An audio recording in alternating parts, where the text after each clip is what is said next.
الله تعالى وبركاته سو dhawaada dhamaan khiyaarta ku xiran channelkan Expo Option Somali insha Allah waxaan arkay dhalinyaro badan oo Soomaaliyeed ay soo weydiinayaan sidee perfect money lacag loo dhigtaa perfect money waxa lacagta lagu dhigtaa waa anigu oo maartay lagu dhigtaa hal qaab waxa weeye inaad isticmaasho application-ka Tufaax oo application-nada ugu fiican isticmaalo dadka waxa jira application badan isticmaala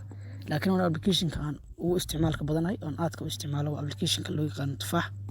application waxaad ka heleysaa Play Store markaad Play Store ka gasho waxaad ku qoraysaa Tufaax kadib application-ka xaggaas kala soo degaysaa markaad application-ka soo gashid lambarka ay ku diiwaan galaysaa dad gul isticmaasho iyo dad hormuud isticmaasho iyo dad Telesom isticmaasho lambarka ay ku diiwaan galaysaa marka lambarka ku diiwaan galaysid lacagta markaad dhiganaysid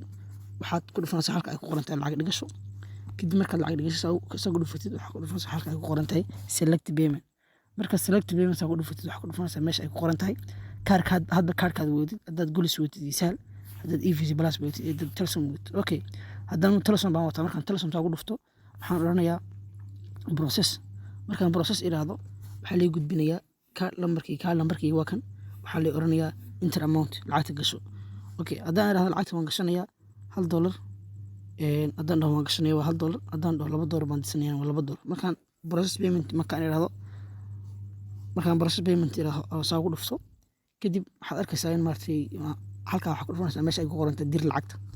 $2 baad diraysaa transaction fee-gaagu ever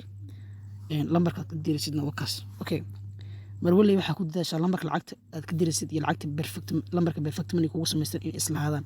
haddaad lambar perfect money aan ku sameysnayn lacagta ka soo dirtid ogow lacagtaasi perfect money kugu soo dhici mayso haddii mar labaad kugu celiyo lambarka perfect money ku sameysan maartay afwan lambarka ku sameysan tufaaxaaga waa in uu ahaada lambarka aad lacagta ka soo dirayso haddii lambar uusan tufaaxaaga ku sameysnayn aad lacagta ka soo dirto ogow tufaaxaaga lacagta kugu soo dhici mayso insha Allah waxaan rajeynayaa midda inaad fahanteen aan mar saxad kugu celiyo lambarka tufaaxaaga ku sameysan waa lambarka aad lacagta ka soo dirayso ogow haddaad lambar kale ka soo dirto lacagta tufaaxaaga lacagta kugu soo dhici mayso insha Allah waxaan rajeynayaa midda inaad fahanteen waa inaad lambarka lacagta ka soo diraysid iyo lambarka tufaaxaaga ku sameysan waa inay isleeyihiin kadib waxaa oranaysaa meesha ay ku qoran tahay dir lacagta markaas aad dhufatid kadib lambarka hadda waa kan kadib hadda lacagta ku soo dirtid oo lacagta aad lambarkan aad u dirtid kadib waxaa ku soo noqonaysaa halkan waxaa ku dhufanaysaa meesha ay ku qoran tahay iska xir okay iska xir markaan saan u dhufatid kadib lacagtaada waxay ku imaanaysaa xaggan marka xaggan ku timaado anuu already hadda mar rabo inaan lacag ku soo martay oon iguma jirto lacagtii perfect money ku wada maqan tahay okay marka rabto daba lacagta la baxid oo lacagta aad dirtid waxaa ku dhufanaysaa meesha ay ku qoran tahay lacag la bixid marka saan ku dhufatid waxaa ku dhufanaysaa meesha ay ku qoran tahay select payment marka select payment saan ku dhufatid waxaa ku dhufanaysaa meesha ay ku qoran tahay waxa loo yaqaano perfect money okay dan dib ugu laabto waxaa ku dhufanaysaa meesha ay ku qoran tahay select payment oo lacag la bixida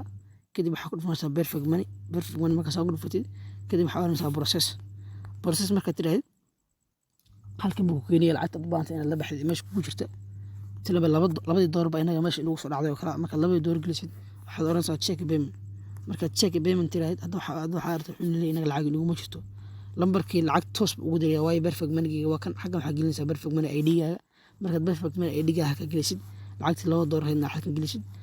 kadibna jira check payment lacag saas uu kugu diraya oo lacagta wuxuu ku diraya ID-ga halkan gelisay aniga ID-ga perfect money waa kan ID-gan buu ku diraya lacagta markaan check payment iraado marka insha Allah waxaan rajeynayaa midda inaad fahanteen qaabka lagu soo shubto iyo qaabka loo baxo labada waxaan rajeynayaa inaad fahanteen perfect money wixii su'aalaad qabtaan waxaan rajeynayaa comment iyo weydiin fadlan haddaad channelka ku xirtay subscribe like and share and comment assalamu alaykum wa rahmatullahi wa barakatuh